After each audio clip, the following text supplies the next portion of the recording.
Hey guys! Welcome back to my channel!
For today, samahan nyo ako. Magme-makeup tayo.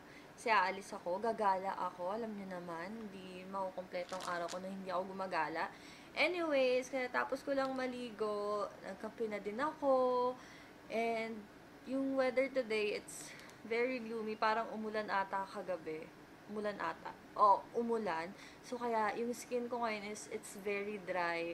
Tapos considering pa yung air conditioner, sobrang lamig. Kaya feeling ko dry na dry yung skin ko. So, without further ado, tara na. Let's start na.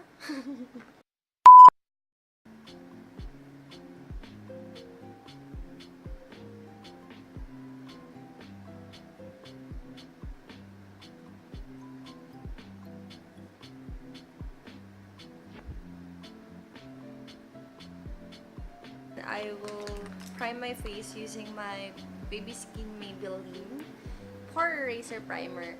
And we want to blur out our pores as well.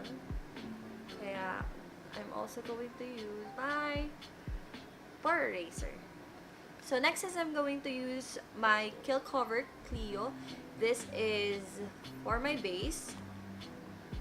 So, hindi naman ako gagamit ng sobrang dami. Gagamitin ko lang siya on the parts that I needed. Especially here, dito sa may under eyes ko. And then, the center of my face.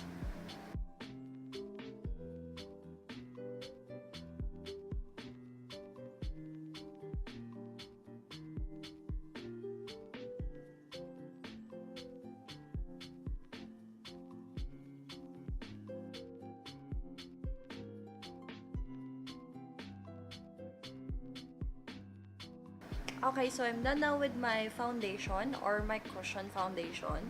And next is, what I'm gonna do is my kilay. So, nakikita nyo naman, medyo sparse siya.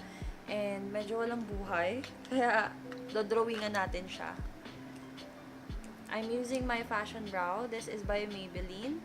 And it's on the shade shade dark brown.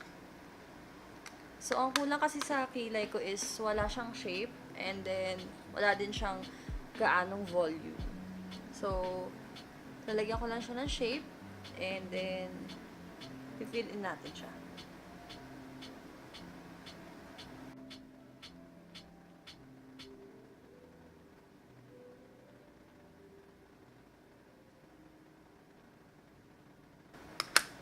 I'm going to be using my eyebrow mascara. This one is from Bilena. Actually, eyebrow mascara, hindi ko pa alam or di pa ako nakapag-explore when it comes to that product. Pero kasi mahalaga lang sa akin is tumitigas. Tumitigas talaga. Yung parang na-hold niya lang yung product na nilagay ko. And this one does what I want. So, I'm sticking with it. So, for the eyes, I'm a very simple person. Charot. Gusto ko lang sa mata ko is yung nagpa-pop siya and medyo malaki. Malaki. So, medyo nagpa-pop lang siya. So, what I'm gonna do is use my eyeshadow pencil. This is from Miniso. And it's like a goldish tone. Yan. Para siya shimmering. Yan. So, I'm just going to use that to highlight my inner corners and then my waterline.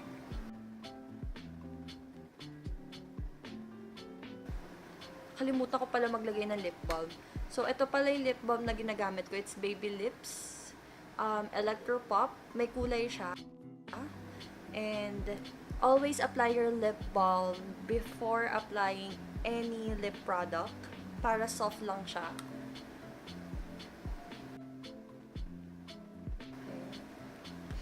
Next is, I'm going to be using an eyeliner. This is from Essence. It's Superlast, called Superlast Eyeliner. This is waterproof, 18 hours.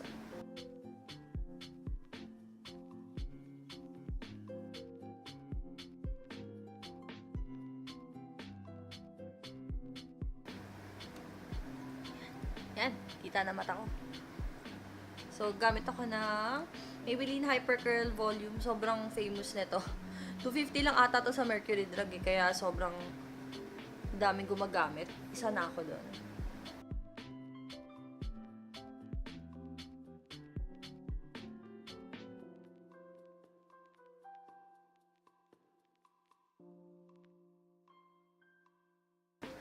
We're done with the eyes. Everything settled now with the eyes.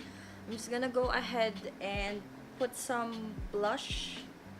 So for my blush, what I'm going to be using is a lipstick. So I'm just going to be using an angled face brush and then a lipstick. This one is called, this is also from Maybelline. It's called Nude, Nuance.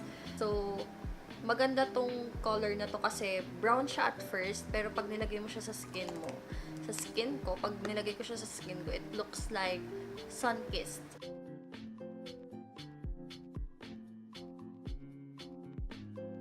Okay, now we're done with the face makeup. Ngayon, tatanggalin ko na po ang aking lip balm. Ang lipstick ko, pinag-iisipan ko pa kasi black yung top ko. So, gusto ko power siya. Gusto ko kasi dark yung lipstick ko. So, gagamit ako ng Maybelline na naman to. Di talaga to sponsor ng Maybelline. This one is Maybelline Matte Ink. This is on the shade Voyager. Voyager. Blend ko lang siya sa edges para magmukhang pulp. Para magmukhang makapal yung labi ko. In a way na hindi siya OA. Ayan. O, diba? Parang stain lang siya. So this is the final look. I hope you guys liked it. So I just paired it with a maroon top kasi I'm feeling a little Anastasia 50 Shades of Grey vibes dahil sa lipstick ko. Kaya sabi ko, sige, magre-red dress na lang ako. And etong dress na to is actually a backless. Ayan. Kita nyo naman. Meron pa akong ano yun. Meron pang pa-distraction sa likod. So anyways, I hope you guys like this look. Thanks for staying up until the end with me. Please don't forget to like, subscribe, and then comment down below for any of your video suggestions. So I hope I'll see you guys on my next video. Bye!